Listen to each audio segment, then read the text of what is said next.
பாதுகாப்பு. சுற்றுச்சூழல் பாதுகாப்பு என்பது மனிதர்களால் சுற்றுச்சூழல் பாதுகாப்பு என்பது காற்று மாசுபாடு, நீர் மாசுபாடு, நில மாசுபாடு மற்றும் ஒலி மாசுபாடு ஆகியவற்றால் மனிதர்கள் அழிகின்றனர். அது மட்டுமல்ல, வெற்றியை போட்டு சுற்றுச்சூழலை நாம் வாழ்கின்றோம். இவை அனைத்திற்கும் காரணம் மனிதர்கள். Air pollution is the pollution that occurs by carbon consumption in industries. காற்று மாசுபாடு, அதாவது ஆலையில் இருக்கும் காற்றை தேவையற்ற காற்றை வானத்திற்கும் மேகத்திற்கும் செலுத்துகின்றனர். அந்த காற்றானது அமில மழையாக நமக்கு தருகிறது. இவ்வாறு காற்று மாசுபாட்டிற்கு காரணமாக மனிதர்களே உணர்கின்றனர். அதையும் நாம் தவிர்க்க வேண்டும். Water pollution is the contamination of water, rivers and beaches and oceans and groundwaters.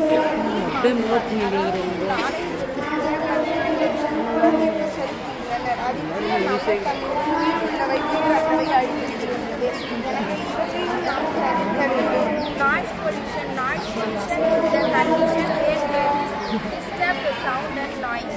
ஒலி மாசுபாடு, அதாவது வாகனத்தின் மூலம் நாம் ஒலி மாசுபாட்டை ஏற்படுத்துகின்றோம். அது மட்டுமல்லாமல் வாகனத்தின் காற்று மாசுபாடு ஏற்படுகின்றது. இதையும் நாம் தவிர்க்க வேண்டும். முக்கிய காரணம் மனிதர்களே. வாகனத்தை பயன்படுத்துவதை நாம் தவிர்க்க வேண்டும். Reasons of the environment affect land pollution, water pollution, land pollution, sound pollution, and afforestation, deforestation, plastic. These are the environment affects. சுற்றுச்சூழல் பாதுகாப்பு. எனவே சுற்றுச்சூழல் பாதுகாப்பை மனிதர்களே அளிக்கின்றனர். அது மட்டுமல்லாமல் இதன் முக்கிய விளைவாக ஓசோன் கோட்டையும் இட்டது மனிதர்களே. காட்டில் உள்ள விலங்குகளை அழித்து அதை தன் வாழ்விடத்திற்காக ஊருக்கு வருகின்றனர். அப்பொழுது மனிதர்கள் நெகிழியை போட்டு பூமி தாயை அவமதிக்கின்றனர். நெகிழியையும் நாம் அழிக்க வேண்டும், மாசுபாட்டையும் குறைக்க வேண்டும். அது மட்டுமல்லாமல் தேவையற்ற இதை போன்ற பிளாஸ்டிக் டப்பாக்களை ஒழிக்க வேண்டும். நன்றி, வணக்கம். நாம் மாசுபாடுகளை தவிர்க்க வேண்டும். மரம் வளர்க்க வேண்டும், மழைநீரை பெற வேண்டும். இப்போ நம்ம டிஃப்ரெண்ட் டைப்ஸ் ஆஃப் பொல்யூஷன் பண்ணிருக்கோம். இப்போ பொல்யூஷன்லாம் கண்ட்ரோல் பண்ணுறதுக்கு நம்ம என்ன பண்ணணும்?